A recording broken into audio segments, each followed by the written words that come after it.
What's good, world? She got tuned in, Tony, and I got my guy, Workout Landlord, here with me today. Recently just, figured out about this guy, and I was like, man, this dude's really doing something out there, and he does real estate, he does credit. He's coming all the way from Philly. We're in Atlanta right now for the show, so I got to welcome my guy, Workout. What's up, man? How you doing? What's up, bro? You already know, man. Yeah, for sure. I'm good. So tell us a little bit about you. Give us the quick story, and then we'll break down all the pieces for the people. All right, so basically, I've been doing real estate since I bought my first house when I was 17 years old for $5,000. Like that's 17. At 17. Okay. That's how I actually got started. My grandmom had a house that she wanted to get rid of. Mm-hmm. I had 5,000 laying around, and I was like, look, I'm gonna give you the 5,000. I got the property, and then from there, that's how I got into real estate. Okay. So when you did that at 17, you were just kind of going in clueless, green, right? You're just like, you probably heard that real estate was a good investment. So you're like, let me get the house. How did you know what to do with it after that? No, so honestly, like being honest, like I had like I've been seeing a lot of people getting locked up and going to jail and getting killed. And one time I was locked up and I was like, you know what? I read this book called Real Estate for Dummies. Okay. And I read in it 90% of millionaires get rich off of real estate. Mm-hmm. So I'm like, look, man, I'm gonna take my shot with this, and then that happens to land in my lap. So I said, look, it's gonna work or it gotta work. Mm-hmm. So I just put my money over there and then just kept going from there. Okay, so what was the process with that house? Because a lot of times when you see people in, like, I got a lot of friends, like I said, killing the webinars I told you about, or killing in real estate, whatever. It's just like they've got in that process, and once you get in that process, you can kind of start rolling. Yeah, so once you got the house, like, what happened to like get to the next house? All right, so to be honest, right, I bought the house for 5,000. I didn't know anything about real estate, nothing. Yeah. So I hired some contractors. They basically fucked me. They took $10,000 from me. And then from there, I just kept going into contractor. And then I was like, you know what? This was 5 years later on that one house. Yeah. 5 years later on one house. Yeah. So what I did was I actually became the contractor. Okay. And then that's how I basically unlocked, the real estate game for me. Got you. So what is it with contractors? Like, what's the flow that always throws it off? Because I've dealt with contractors with my event space, and then it's like sometimes you can the only time that it worked out good for me is when the contractor had the entire project. Yeah. You know what I mean? And what I did wrong with one of my event spaces was I was piecemealing. Like, I had a painter, had an audio guy, had a floor guy, all this type of stuff. So what is it with contractors that people got to worry about? So contractors, like, honestly, you gotta basically see if they got money. You gotta look at their back records to see if they struggling to get to the next deal, or if they basically sitting still and they don't basically have enough money to operate to the next deal. Yeah. So me personally, what I did was I was giving people 50% of the money. I said, you know what? No, I'm not doing that anymore. You're gonna get 35% of your money, and I need to come and check out your work. Yeah. Right? I need to see like other work that you're actually doing to see like if you're valuable to me. Right, right. So, go ahead. No, that makes complete sense, because I remember what I was doing wrong was there was times where I was just like, especially when you're dealing with a big project, sometimes you like, I'm just done paying for this stuff. Yeah. So like when the money would be there, I would just boom. Yeah. You know what I'm saying? Terrible mistake. Yeah, terrible mistake. Because in our heads, we're thinking I'm doing good business, but not at all. So basically, like what you would do wrong is they'll take that big chunk of money and just like you said, boom, they gonna boom and blow it on something else. So what you want to do, number one thing is what you want to do is you want to buy all your materials, right? And then tell them, all right, look, how much you going to do this labor for? Right. Because basically what a contractor can do is they can take your money and tell you that they paying higher for the materials that they actually is, and then they can come back for more money. So what you want to do is buy all the materials and just tell them, look, all right, you can just do the labor for me. Got you. And I know you have houses in Philly and Atlanta. Philly, Atlanta, Jersey. Okay. Yeah. Okay, so spread out, right? Yeah. So how do you manage all of that?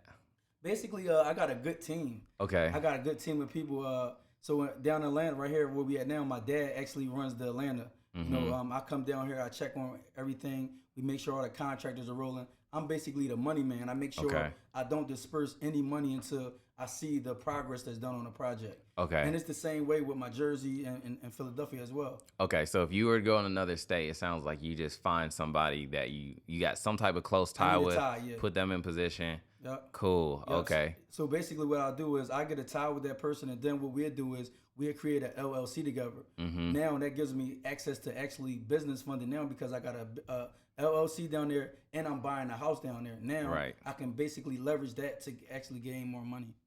So I know you do credit as well. How does that tie into the whole housing thing? Like how, for people listening, because they always hear this, right? Yeah. So I don't want them to feel like, oh, cliche, real estate credit, but how do they really take advantage of this since this is what you teach? Well, honestly, like I was buying a lot of houses with cash. Like if we get back to the house that I bought for $5,000, I bought that $5,000 for cash, and then I bought another house for $12,000 in cash, right? Yeah. So basically, pulling lines of credit, all those type of things, or pulling a HELOC loan off your house. That's how you basically benefit off the credit, right? You could take 75% of whatever the house is worth, and then you can basically take that money and roll it on to the next project. Got you. So when people, even myself, I haven't got into real estate yet, so it's cool talking to people like you. Yeah. It just seems so, like grandiose, right? Yeah. How do you really just jump into real estate without having a bunch of money? Because in my head, I feel like, oh, I gotta have like 100, 200,000 cash money ready to get into real estate. All right, so I can just break down something small. See, before I used to think the same way, like, all right, I need $300,000, but right, you can get into real estate, say with like one credit card, right? Right. You could get actually two. So you want to get a Navy Federal credit card for like maybe $25,000, and then you can get an Amex credit card where though you can get rewards and you can relinquish those reward points to actually buy Home Depot credit and all that type of stuff. Okay. So say if you got the $25,000, right? Right. That $25,000 could potentially get you $150,000 property, right? Okay. So if you got $100,000 house, the only thing you have to do is put 20% down of the 100,000. So that's 20,000, right? Right. So you only paying the actual closing fees. You know what closing fees are? Yeah. All right. So you'll pay the $20,000 closing fees, and your lender actually front you the $100,000 or whatever you need to actually fix the property up. Okay. So that's how you get on. So how does it work then as far as in like right now I'm in the home buying process, right? Yeah. They looking at your blood type, they looking at your taxes, everything. Is it a little bit different in the investment process, like as far as in getting approved? Yeah, for sure. So look, this how like when I really got into the game, right? Like I had went to the bank and I got my first loan, man. I got a $30,000 loan off my property. Yeah. It took me like 2 years to get this one loan on my property. Yeah. So I went back to the loan like, all right, I want to buy another house. But what happened was I was buying houses at a rapid pace and they couldn't keep up with me. So I found a private lender. A private lender will just let you close in a 2-week time span. The only thing you need from a private lender is basically they want to show proof of funds. Okay. So if you're buying a $100,000 house, they want to see that you got that 20,000 there to actually cover, and you need reserves to actually fix the property up too until they do the funding process. Okay, dope. And I keep hearing that from my real estate friends, private lenders. So who are these private lenders? How do people find these private lenders? All right, so you can find private money lenders easy. Honestly, you can Google them. Okay. So you can just go on Google and just say private money in Philadelphia, private money in Atlanta. Once you Google them, you'll see like who got the best rates. So you'll go by their percentages. If you see somebody with a 3-star or 4-star or a 5-star, you want to go with somebody who has the more stars, right? Gotcha. And then you'll reach out to the company, and then somebody will get back to you. Okay. Or the best thing is relationships. If you know somebody, get plugged in with them, and then they give you your relationship, and then you'll go from there. Okay. And are these usually like groups where people are like putting all their money in, and then they're just loaning it out to people like you? Yeah. So basically that. So right now I'm on a cusp of basically opening up my own hard money lending company. Okay. So what they do is they get something like an assurance deal, whereas though say if you got 100,000, right, you want to dump that into your insurance policy. Right. If you dump 100,000 into your insurance policy, that would net you like you'll be able to take 80,000 back. So imagine if you all these different people came together and put $1 million back, right? Right. We'll snatch 80% off of it in 30 days, and then I'll lend it out to you. Okay. Right? So if I'm getting it, I might lend it out to you for 10%. I'm getting the money for 4%. Okay. Or I might lend it out to you for 15%.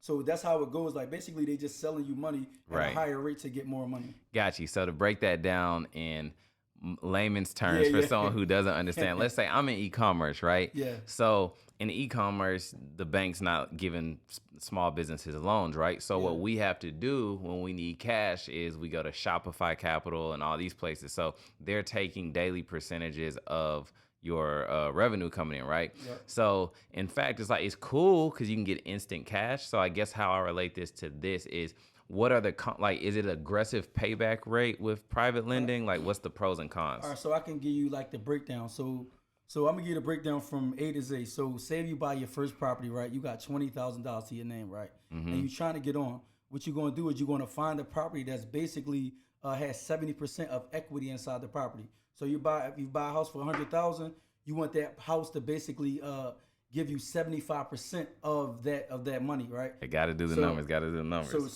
so say if you a house sold for 200,000 in the area, Right. So if you times that by 0.75, now you got 150,000, right? Okay. You started with 100,000, Right. So now the ARV is 200,000. 75% of that is $150,000. Okay. So what you got to pay back now? You got to pay the 100 back, and you'll take the 50,000 a roll.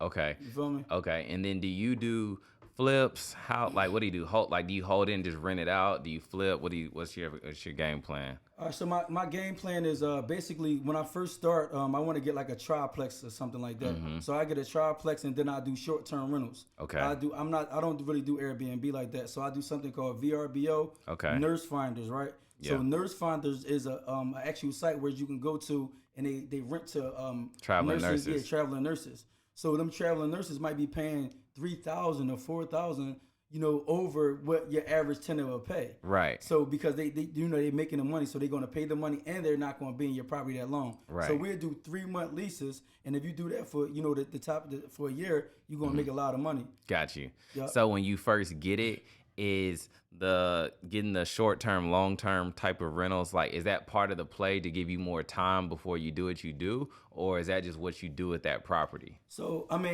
basically with real estate, you wanna basically evaluate the market. So you wanna see what's going on, what's best and what's not good for you.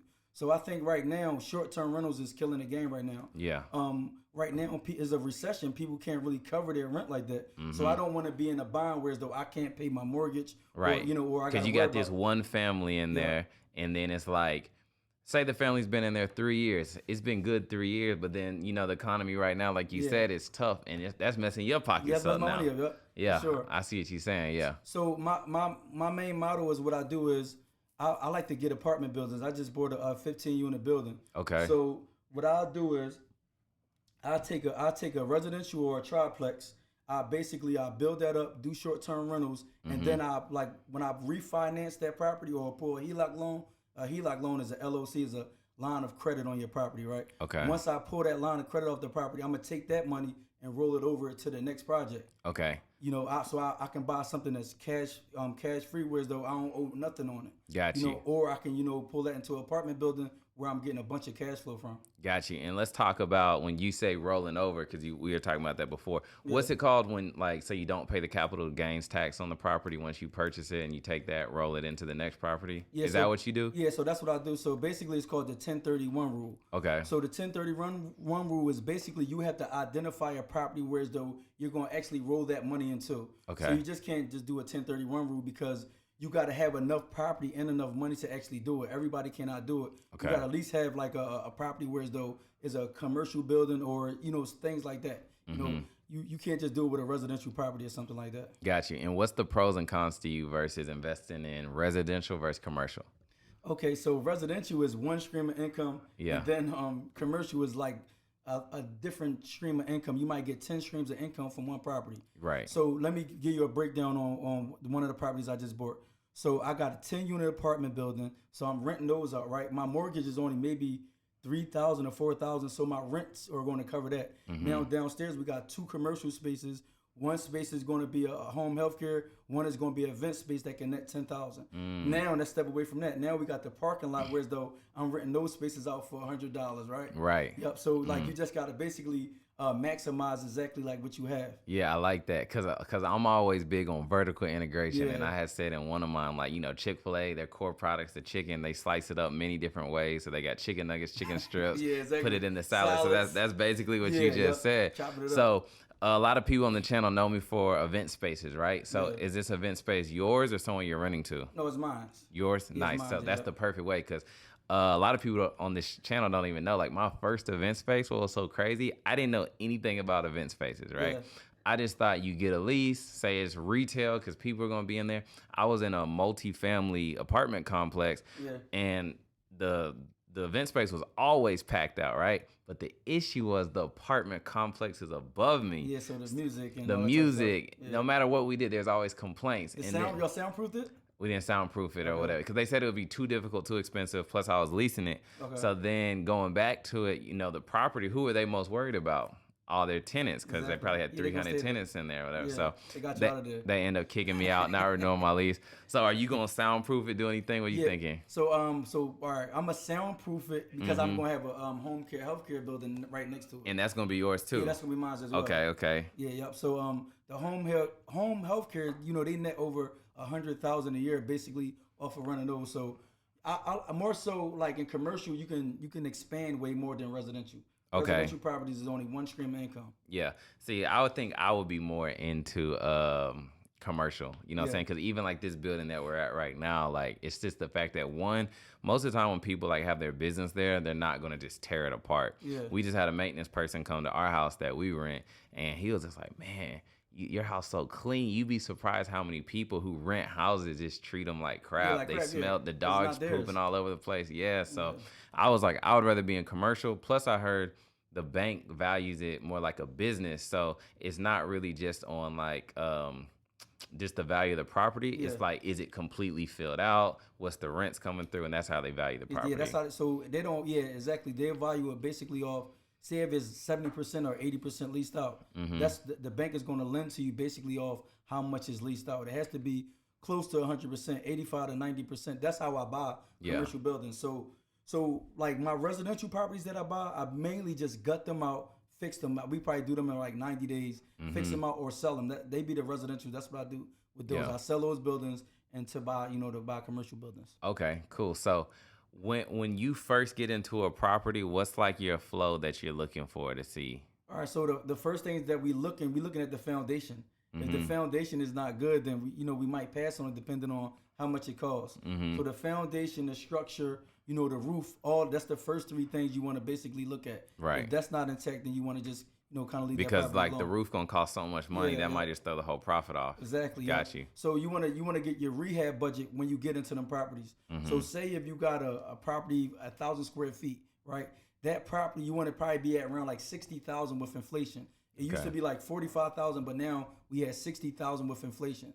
So you want to make sure you got your HVAC units, you got your gas, you got your electric, you got your plumbing, you got your framing. All that falls under that number. Yeah. It can fluctuate however it fluctuates, but you want to make sure you stay on that $60,000 budget. Got you.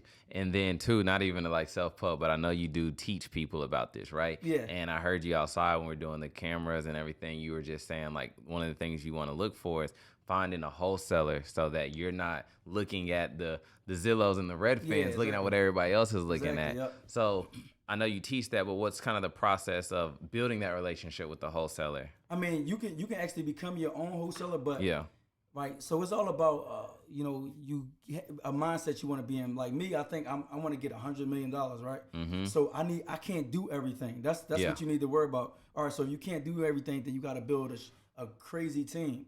So what we'll do is I can build some of my students up to cold call. I can make them do all that stuff, or I can get somebody that's already doing it. Yeah. And then they can pitch that knowledge off to my people, and then we can roll from there. So Got you you. mainly want to get somebody that's in that space already and connect with them. Got you. How often are you ever just driving and you find a gym by yourself, or are they always just literally sent to you? I never do. You never like do? My email list is strong. Yeah, they just always sending you stuff, right? Yeah, so my email, Instagram, all that stuff. So you want to promote your business to where as though they're bringing that back into you. So I made 45,000, a couple weeks just off of somebody just telling me where a house was. I got the house under contract. I did a wholesale deal myself. I got the house under contract, and then I sold it to one of my guys and made 45,000 off the property. Sheesh. And it was worth maybe like two something. I just Dang. didn't have the time to actually Yeah. go forward on with it. And that's what I was about to ask you too. Like, since you're still one person, right? Yeah. And then you've got all these people in your community, and then like your education course. Do you ever like share like do joint ventures with people inside your programs and stuff? That's my main reason for setting it up, because Yeah. you want to kind of set up your people whereas though y'all all can work as a team. Right. Right. And I'm seeing what you're doing on a constant basis. I'm following you. I'm looking at who's putting in the most work in. Yeah. And I was like, all right, look, man, look, we gotta link up. Whereas Yeah. though we can make some money and we can all pull it together. Got you. Whereas though I can help you and you can help me. How much does it cost for people to become part of this community that you got? Like 3,000. That's not bad Yeah, though, because yeah. think like I'm even looking at like right now, I invest 3,000, right? Yeah. As long as I stay active, there's gonna be a deal for me somewhere in there. For you sure, know what I'm saying? yeah. So yeah, that's not bad at all when I like think about it. 3,000, yep. And we'll definitely put the links below just for anybody who who's interested. But to get back to it, what's your favorite out of buying and holding, flipping, wholesaling? I just like the grind. Yeah. I just like the grind every day, just being in the action, Yeah. finding deals, rehabbing them.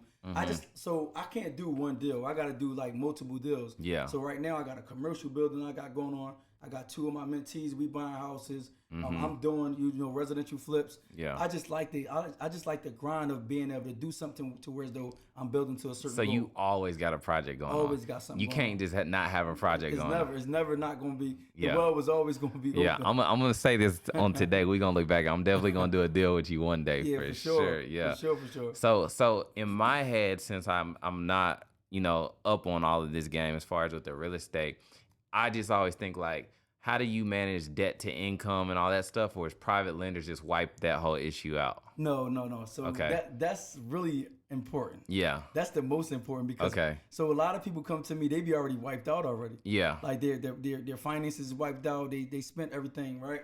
So what you got to do is you got to be on top of everything. You got to make sure your rehab budget, you're running that strictly, right? That's why I remember I told you you want to buy all your materials at one time.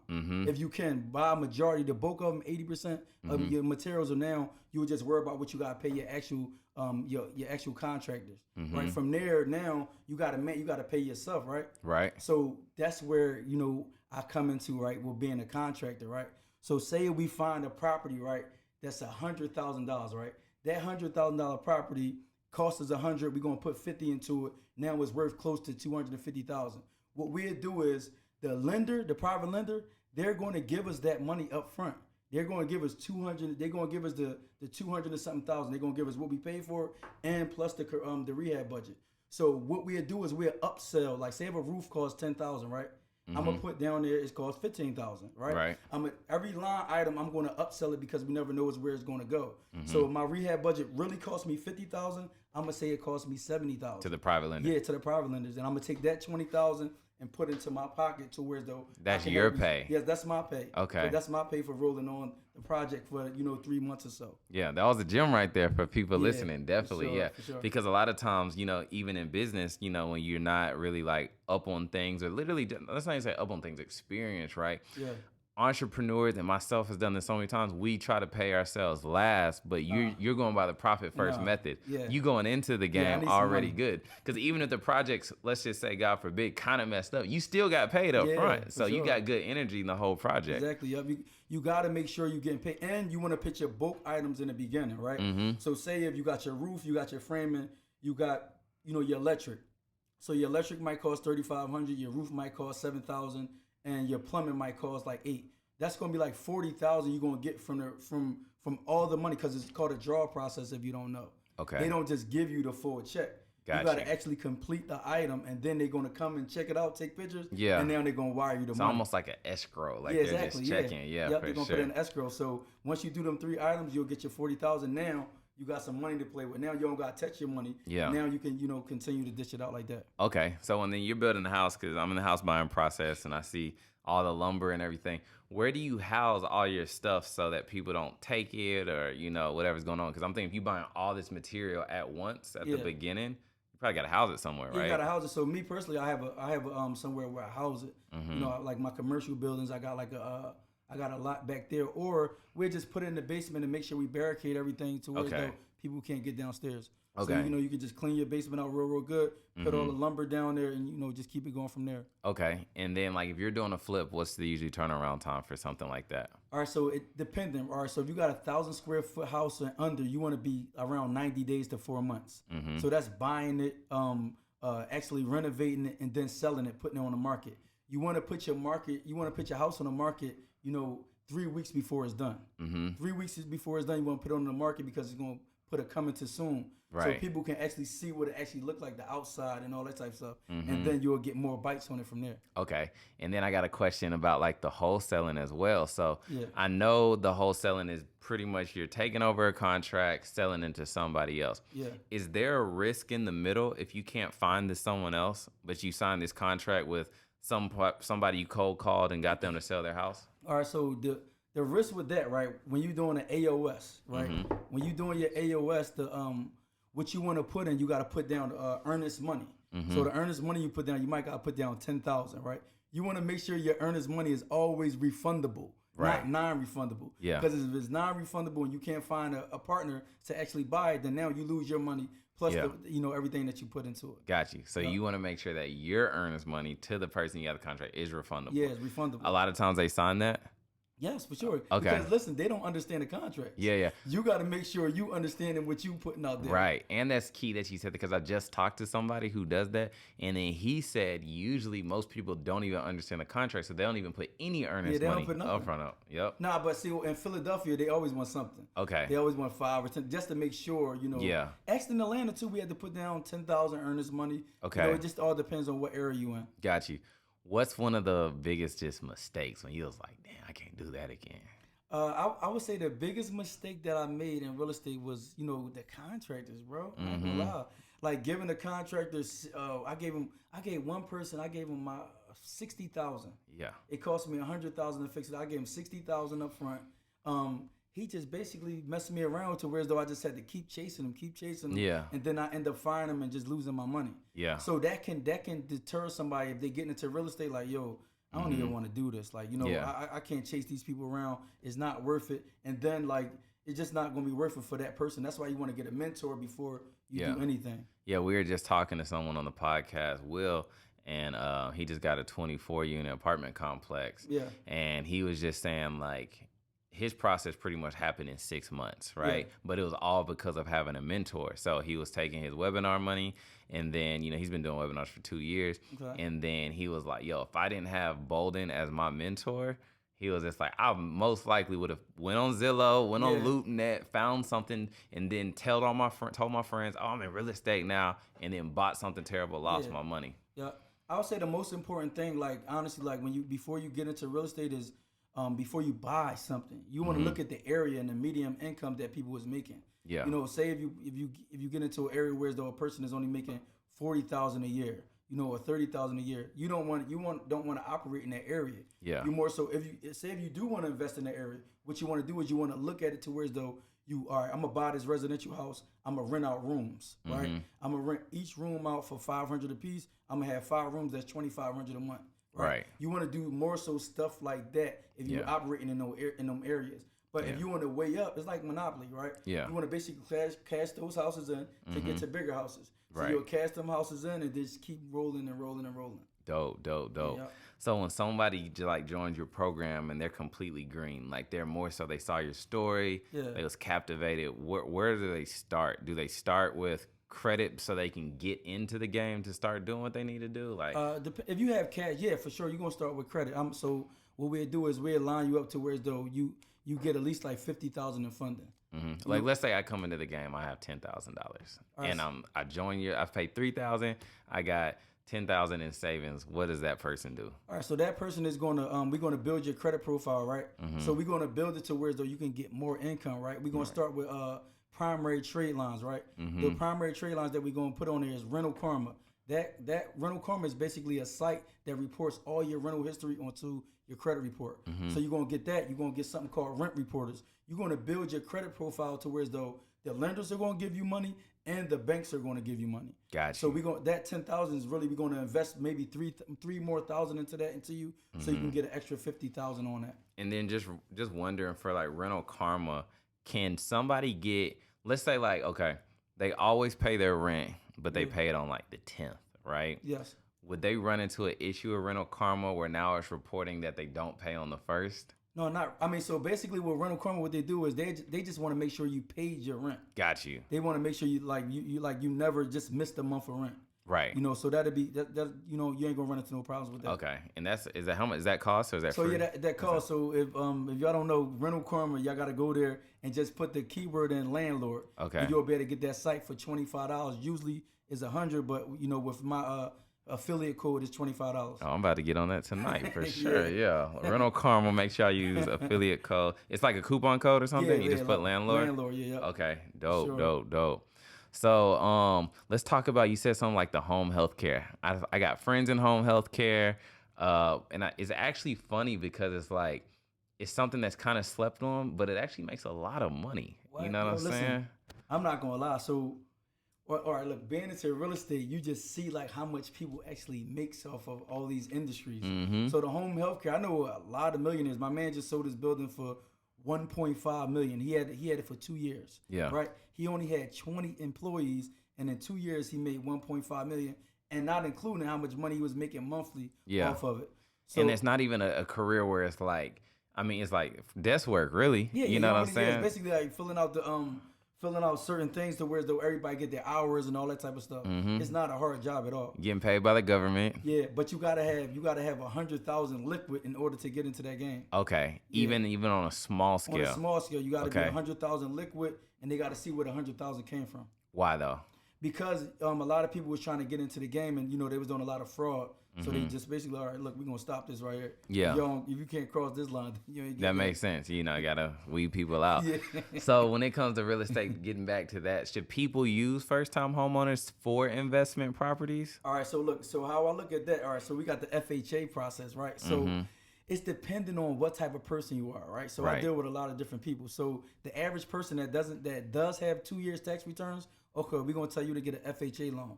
You only gotta put down $3,500 on a $100,000 loan, right? Okay. So you more so want to get a FHA house that's a 3-story, right? So you're gonna have 3 units, right? You're gonna tell them that you live downstairs. That's gonna be your primary unit, and then the second and third floor, we're gonna actually rent those out, right? Okay. So what you want to do is you want to always buy something that has equity in it. And when you're doing an FHA loan, that FHA loan, you always got to make sure you have running water, you got to have a kitchen, you got to have all that type of stuff in order for you to get approved for the loan. So yes, Okay. I would say grab an FHA loan. Okay, cool. And then in your so how many years you been doing real estate? I would say about 16 years. I forgot 16 years. when I was 17. When did you're 17? When did it change for you? Because as y'all saw at the beginning of the video, he pulled up in the Cullinan. Yeah. You got the Wraith and all the whips. So it's Yeah. like, when did it change? You know So what I mean? It actually changed like once I got introduced to credit. Okay. Honestly, like everything, my whole, like, all right, so I had actually, and when I actually got introduced to credit, and then they did something called gentrification, right, in my neighborhood. So I had maybe about 7, 8 houses that I bought for 5,000, 6,000, 7,000, really, really cheap houses, right? So they did something called a gentrification, whereas though those same houses was worth 200 to 300,000. And you bought them for 5, 6. And I got them for 5 or 6. Sheesh. So I'm like, damn. So hold up. The whole thing was I didn't actually know how to take the equity out the house. I owned them free and clear. But I'm like, Yeah. So I go to the bank. I'm like, yo, I need a HELOC loan. I did a little bit of study. I need a HELOC loan. That's a home equity line of credit. So when I went there, I was like, can I get a home equity loan? When they ran my credit, my score was a 470. I'm like, they like, no, you don't qualify. Dang. And I had tax returns and all that stuff. They said you don't qualify. So me being a person that's like, you know what? Let me get my credit together. So I reached out to a credit guy, where something that was somebody that was lucrative. I started learning how to fix the credit. And then now I went to that same bank and took 2 lines of credit off of 2 of my properties. It was like 580,000. That was my start. Okay, and that's when it changed. Yeah, that's when everything changed. Yeah. And it's cool that you said that too, because so many people, when they hear credit, they think of it such in like the minute level, like Discover credit card. That's all they think about. You know what I'm saying? But it's so much bigger. It seems. You know it's what I mean? It's a bigger scale. So you want to get to the point where as though you don't have to use credit, but you got to be at the top of the top, right? That's when you're just dealing with insurance policies and you selling money. Yeah. But a lot of people is not at the level. Right. So the level that you want to start at is building your credit, making sure you're paying all your payments on time, and then getting with the right lender and not really dealing with banks to actually buy houses. Right. Right. You want to just, you want to stick with private money lenders, whereas though you can actually buy these houses at a rapid clip, and then, you can run from there. Got you. Where do you see people kind of like go upside down with the real estate and the credit, using them together? The real estate and credit, I would say basically like just just not knowing how to properly use it. Yeah, like I just talked to a friend and they were just like, man, like we list the house this week. We got to, but like all of our credit cards maxed out, Yeah. everything. So let me tell you this, right? So what people do is this is where you go wrong. You have to have business credit cards, whereas though it don't report to your personal credit. You know, once you max those credit cards out, now you can't ever refinance the house, right? Right. You know, your first property, whereas though I teach you like, all right, look, you can get this property and then you can refinance it and then take that money and move on to it. But you can't refinance it if your credit cards is maxed out and your credit score is low. So you gotta think about your credit on that level. Okay, dope. And I guess as we come to the end, what's some of your favorite cars? Oh man, all right. Some of my favorite cars, I like the Big Boy Cullinan. Big Boy Cullinan. I like the Maybach. Of course, I got the Maybach too. Okay. I like all my cars. I got the G-Wagon. You got the G-Wagon. I want. You know what I actually want? I want a McLaren or a Ferrari. That's the next car I'm gonna get. I see what you're saying. So, Yeah. are you more a car or more a truck person? I'm more.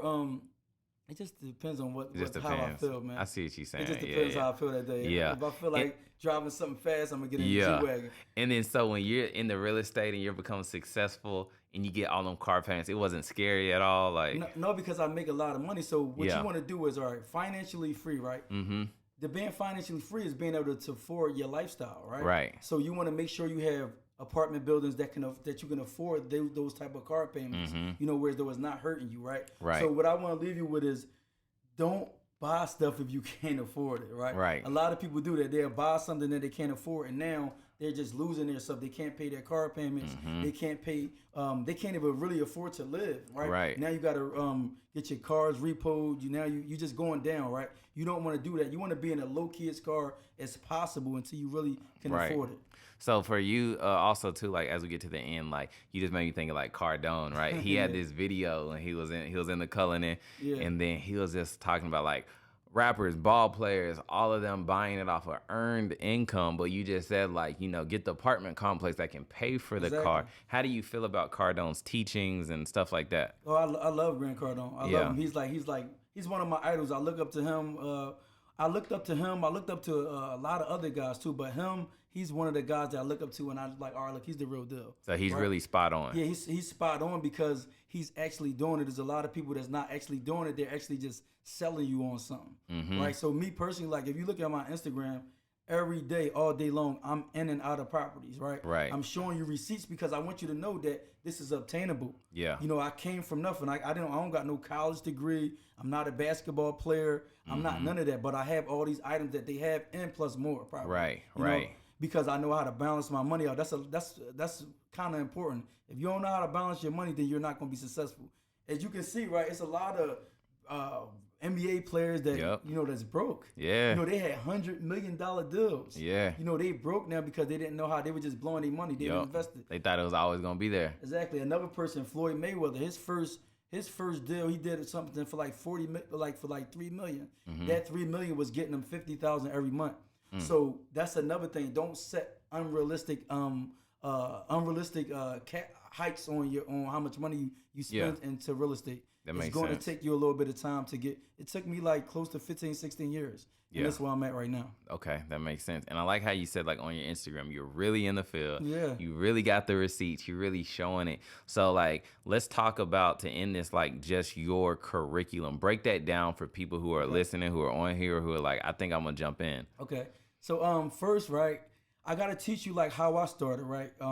I got to teach you how to be a contractor first, right? So whereas though you can get that income. So you want to have 5 to 6 streams of income. That's what an entrepreneur is. You gotta, if you only have one, then that's close to none, right? Yep. So you wanna have be a contractor, whereas though you getting paid off that. You wanna actually get paid off the selling the houses, right? You wanna have credit to whereas though you getting paid off funding. You wanna get paid off of another thing I ain't tell y'all, right? By being a contractor, I actually have a company where as though I'm giving you loans, I'm fronting you. Like say if you come to me and you want to get this warehouse fixed up, right? I can run your credit to get you approved for $30,000 to $40,000, and we can run it personal funding through my company. So that's another thing that I teach you. So being a contractor, you can make money all different types of ways, right? Yeah. So then now on the credit side, you can get you can use your business credit to get money. You can use your just your good credit by selling trade lines, by doing a bunch of stuff. So I'm gonna teach you the whole actual game, and then once you get up there, it probably take you maybe 2 to 3 years. Being honest with you. Yeah.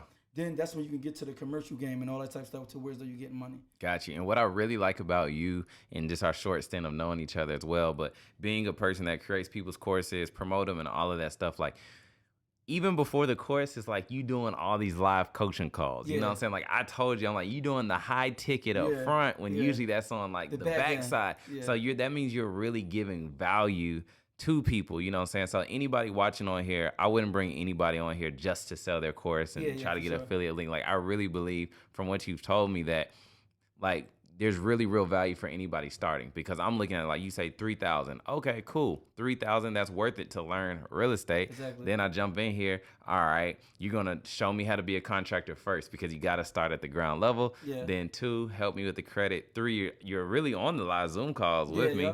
I know that you're in the field because you got the results. And then it's also the fact that you can't do all the deals, so you're sharing the deals. Exactly. So I'm definitely going to put the link in the bottom for you. You got anything to say to them as we end out? As we end out, I just want to tell y'all, just don't set unrealistic heights on, where you can go.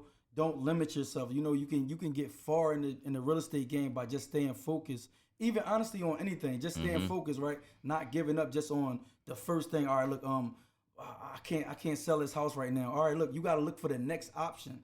Giving up should never be an option for anybody if you're alive. Honestly, like I came from a bad background, whereas though I did time. I got to put that out there. I did time in jail. My grandma, my mom, everybody wasn't in the right situation. But I said, you know what, I'm gonna make it out of here. I'm gonna read these books. I'm gonna do everything I gotta do to get to the right situation. So what I would leave y'all with is just stay focused on your craft, and then you'll get somewhere. Hey, well, that's my guy, Landlord. Y'all make sure y'all tap in with him. We're going to have the links in the bottom. Make sure if you are interested in getting credit, but mainly just on real estate, just jump into the course. I mean, especially at that price, that makes complete sense. You know what I'm saying? But appreciate y'all. Like, subscribe, share the video. I'll see y'all on the next one.